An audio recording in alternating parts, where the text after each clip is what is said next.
Le Burkina Faso renforce son dispositif de lutte contre le blanchiment de capitaux et le financement du terrorisme.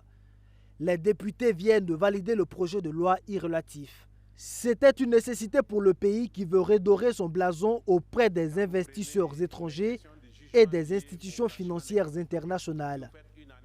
Depuis fin octobre, le Burkina Faso est inscrit sur la liste grise du groupe d'action financière GAFI, un organisme intergouvernemental qui définit les normes internationales pour la lutte contre le blanchiment de capitaux.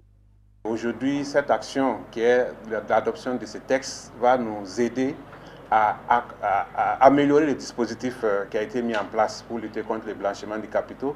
Et à terme, cela va aider donc à sortir le Burkina Faso de la liste grise du GAFI, parce que vous savez que quand un pays est sur la liste grise du GAFI, il est très difficile pour ce pays de lever des financements sur le plan international. À travers cette loi, le gouvernement veut aussi assécher les sources de financement du terrorisme qui se nourrit également du blanchiment d'argent. Au regard de tous ces défis, le contrôle sera désormais accentué sur le circuit de transactions financières.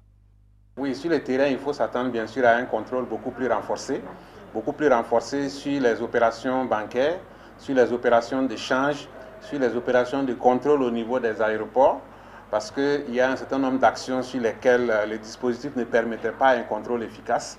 Et aujourd'hui, avec l'adoption de cette loi, le contrôle sera beaucoup plus efficace et permettra bien sûr de faire en sorte que notre pays puisse être un pays qui lutte sérieusement contre le blanchiment des capitaux.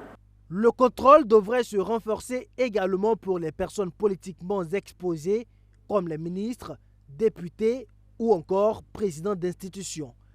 À ce jour, 115 personnes, dont 2 personnes morales, sont épinglées pour des faits de blanchiment de capitaux au Burkina Faso, a révélé le ministre de l'économie.